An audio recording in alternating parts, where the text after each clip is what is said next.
हरियाणा के कुरुक्षेत्र की है, जहां पर किस तरह से बीजेपी के कार्यक्रम का विरोध करने पहुंचे किसानों को हिरासत में लिया जा रहा है और किस तरह से आप देख सकते हैं किसान जमकर प्रदर्शन करते हुए नजर आ रहे हैं। आज बीजेपी की तरफ से जो अंबेडकर जयंती मनाई जा रही थी उसको विरोध करने जो है बड़ी संख्या में किसान काले झंडे लेकर पहुंचे। सांसद, नायब सैनी और खेल मंत्री सतीश सिंह इस कार्यक्रम में पहुंचे थे। हमारी आप सभी जो भी लोग इस वीडियो को देखें, वीडियो को जरूर शेयर करें। वहीं बीजेपी के सांसद नायब सैनी का कहना है कि ये किसान नहीं बल्कि ये कांग्रेसी थे जो इस तरह से जो है विरोध करते हुए नजर आ रहे थे।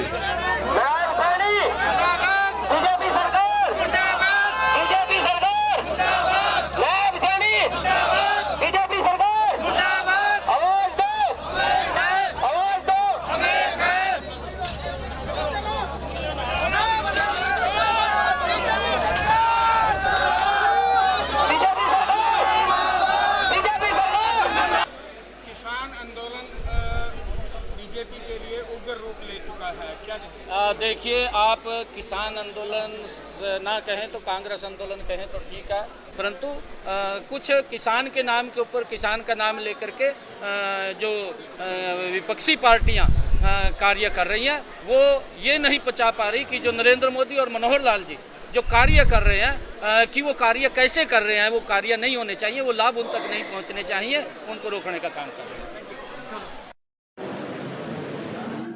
भारत माता की, भारतीय जनता पार्टी जिंदाबाद,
बाबा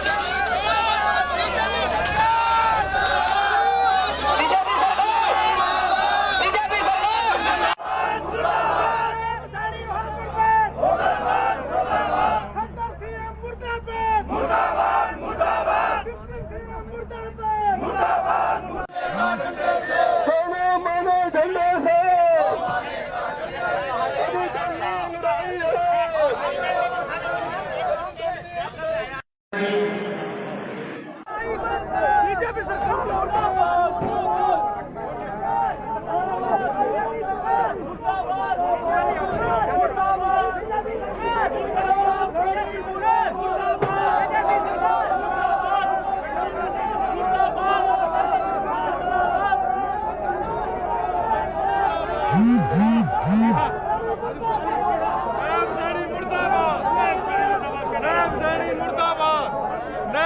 मुर्दाबाद, जिंदाबाद।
लेकिन अगर पुलिस प्रशासन चाहे भी सानू इत्थे ही रोक लिया जाए, इत्थे नहीं असीं उधड़बाजी नहीं करनी, लेकिन ਉਹਦੇ टारगेट ते जरूर जाना और टारगेट भी ऐसा भी जितों असीं ਉਹਨੂੰ बाखूबी झंडे विखा सकीए। नायब सैनी मुर्दाबाद मुर्दाबाद मुर्दाबाद, भारतीय किसान यूनियन जिंदाबाद जिंदाबाद, भारतीय किसान यूनियन जिंदाबाद, भारतीय किसान यूनियन जिंदाबाद, आवाज दो आवाज दो, जो लोग माने झंडे से वो मानेगा झंडे से, जो लोग माने झंडे से वो मानेगा झंडे से, नायब सैनी मुर्दाबाद मुर्दाबाद मुर्दाबाद, नायब सैनी मुर्दाबाद। हमारा विरोध है कि जब तक ये 3 काले कानून जवाब नहीं लेगी तब तक हमारा जो है विरोध जारी रहेगा। तो आज आप लोग लगता है, और हमको पता है उनका जो नायब सिंह सैनी पहुंच रहा है या कोई भी सरकार का कोई आए उनका हम विरोध करेंगे, हम उनको अपने काले झंडे दिखाएंगे। तो थोड़ी देर हम जो है बस यहाँ पे बाबा भीमराव अंबेडकर की जयंती को लेके जो कार्यक्रम है उसमें कानून व्यवस्था ठीक रहे, इसके लिए पुलिस चुस्त है, दुरुस्त हमने बंदोबस्त किए हुए हैं और कोई भी किसी तरह का असामाजिक तत्व विघन ना डाले, इसके लिए पुलिस पूरी तरह से तैयार है। देखिए वो ऑर्गेनाइजर बता सकता है, हम तो हमारे पास जो लॉ एंड ऑर्डर की जो है उसको संभालने की जिम्मेवारी है। कितनी कंपनियां आई हैं यहाँ पे करीब 3 कंपनियां हैं। भाई प्रशासन की तरफों गल आई है कि 2-3 बंदे चले जाओ और तुसी उत्थे जाके जो इस देश की जनता को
अधिकारी मौजूद हैं, इनसे अभी हम बात करेंगे। पहले आपको ये दिखा देना चाहते हैं कि सैनिक समाज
हम गिरफ्तारी दे रहे हैं, हम पुलिस प्रशासन से यही कहेंगे कि हमें छोड़े ना, बस केस करे और अंदर लेके जाए जी, जो इनसे होता है करे जी।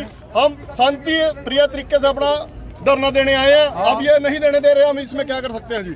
ये हमें गिरफ्तार करके ले रहे हैं, ले जाए लेकिन छोड़े ना जी। ये नहीं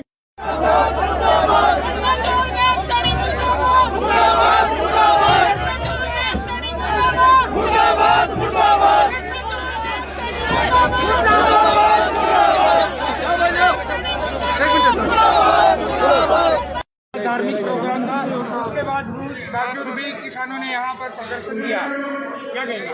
देखिए, डॉक्टर भीमराव अम्बेडकर जी की जयंती पूरे प्रदेश के अंदर भारतीय पार्टी के द्वारा भव्य तरीके से मनाई गई है और उसी कड़ी के अंदर कुरुक्षेत्र में भी आज ये कार्यक्रम था। और मैं ये कहना चाहूँगा, क्योंकि अपने महापुरुषों को, अपने इतिहास को हमें याद करना चाहिए। अगर हम अपने इतिहास को याद नहीं रखेंगे तो इतिहास लुप्त हो जाता है।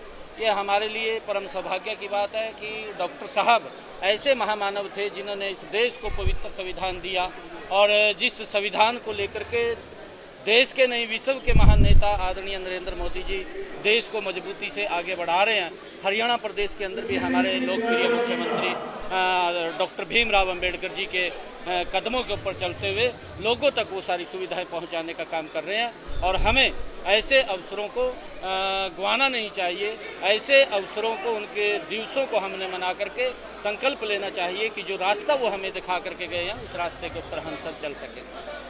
किसान आंदोलन बीजेपी के लिए उग्र रूप ले चुका है, क्या कहें? देखिए, आप किसान आंदोलन ना कहें तो कांग्रेस आंदोलन कहें तो ठीक है, क्योंकि किसान हमारे भाई हैं और कहीं पर भी किसानों का आदरणीय नरेंद्र मोदी जी अहित नहीं कर सकते। अभी भी आप लोगों ने देखा है कि जो किसानों की फसल मंडी के अंदर आई है, एक एक दाना किसान का खरीदा जा रहा है और कहीं पर भी दिक्कत नहीं है और पेमेंट भी डायरेक्ट उसके खाते में आ रही है।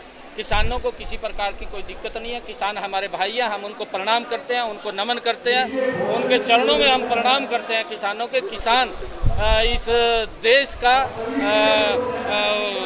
वो पेट भरने वाला व्यक्ति है जो मेहनत करता है, मेहनत करके पसीना बहा करके वो देश का पेट भरने का काम करता है और सरकार उसको ये स्वतंत्रता दी है इन बिलों के माध्यम से कि अपनी फसल को कहीं पर भी बेच सके। ये आज़ादी किसान को मिली है, परंतु कुछ किसान के नाम के ऊपर, किसान का नाम लेकर के जो विपक्षी पार्टियां कार्य कर रही हैं वो ये नहीं पचा पा रही कि जो नरेंद्र मोदी और मनोहर लाल जी जो कार्य कर रहे हैं कि वो कार्य कैसे कर रहे हैं, वो कार्य नहीं होने चाहिए, वो लाभ उन तक नहीं पहुंचने चाहिए, उनको रोकने का काम कर रहे हैं। तस्वीरें हरियाणा के कुरुक्षेत्र की है, जहां पर किस तरह से बीजेपी के कार्यक्रम का विरोध करने पहुंचे किसानों को हिरासत में लिया जा रहा है और किस तरह से आप देख सकते हैं किसान जमकर प्रदर्शन करते हुए नजर आ रहे हैं। आज बीजेपी की तरफ से जो अंबेडकर जयंती मनाई जा रही थी उसको विरोध करने जो है बड़ी संख्या में किसान काले झंडे लेकर पहुंचे। सांसद, नायब सैनी और खेल मंत्री सतीश सिंह इस कार्यक्रम में पहुंचे थे। हमारी आप सभी सतीश जो भी लोग इस वीडियो को देखें, वीडियो को जरूर शेयर करें। वहीं बीजेपी के सांसद नायब सैनी का कहना है कि ये किसान नहीं बल्कि ये कांग्रेसी थे जो इस तरह से जो है विरोध करते हुए नजर आ रहे थे।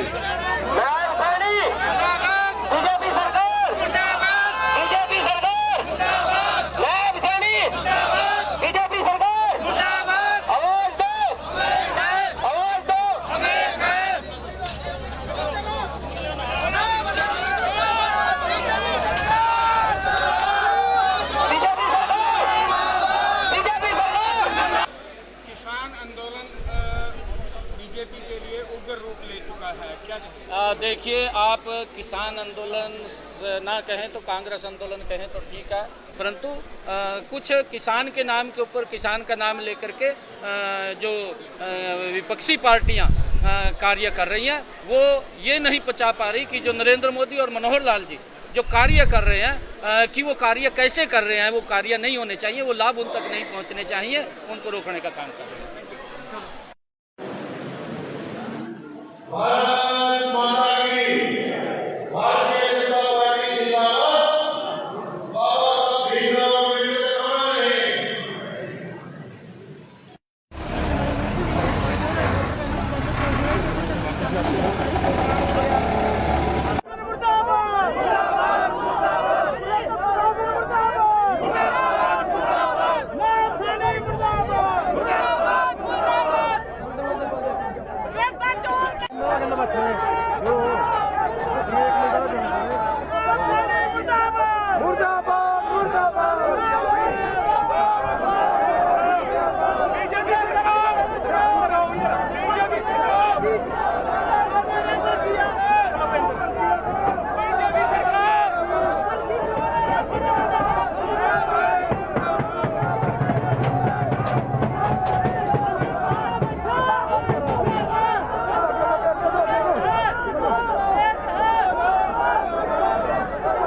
जिंदाबाद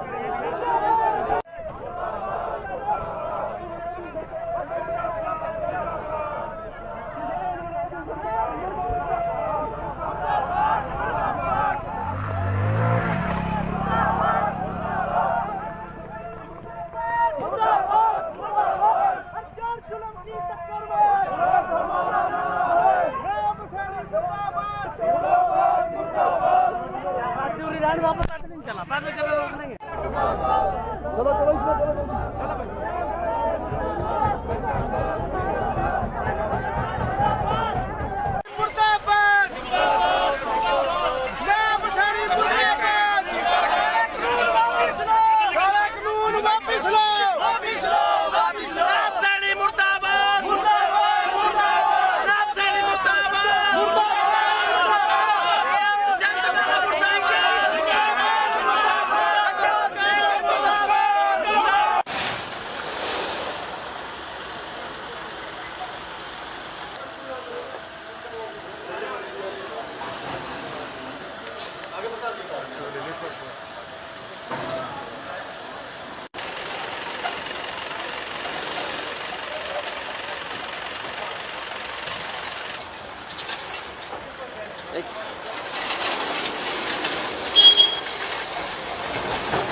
हाँ दे दो, हाथ से हाथ।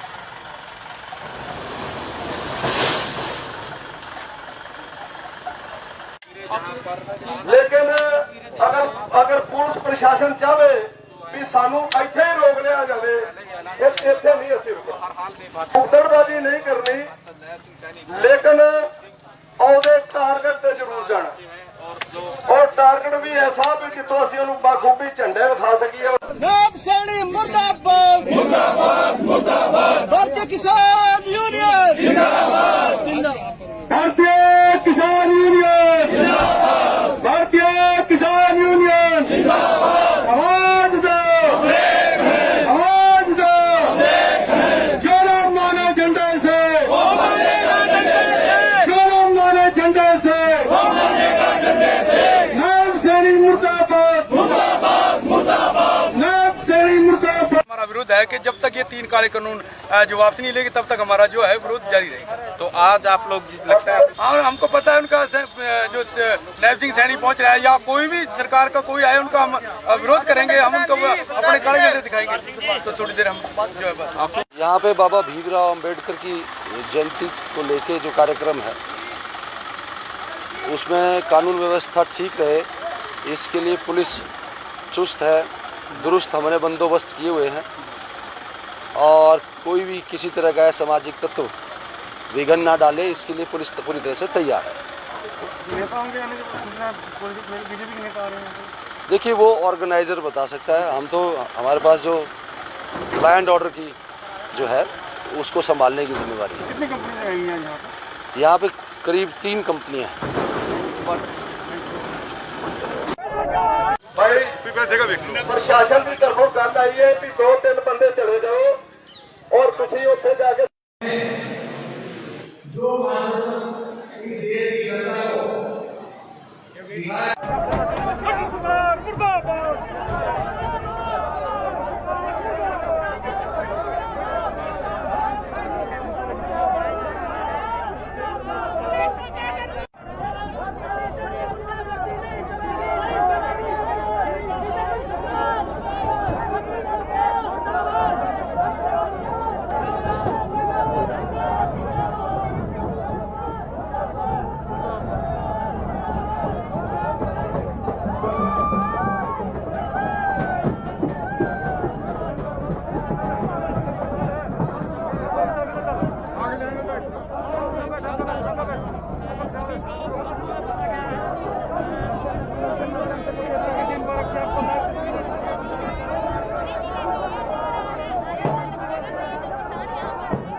अधिकारी मौजूद हैं, इनसे अभी हम बात करेंगे। पहले आपको ये दिखा देना चाहते हैं कि सैनिक समाज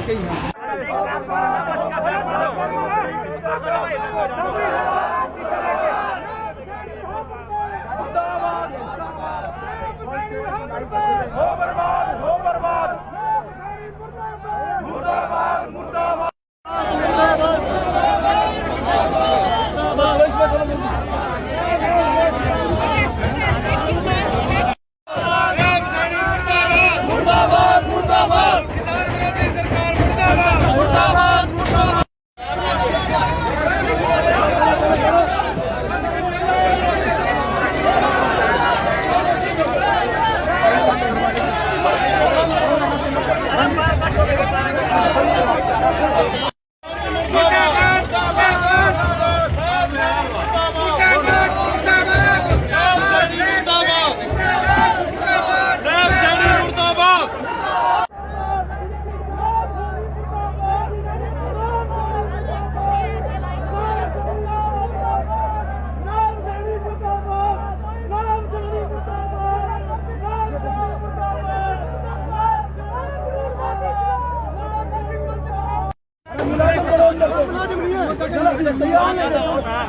और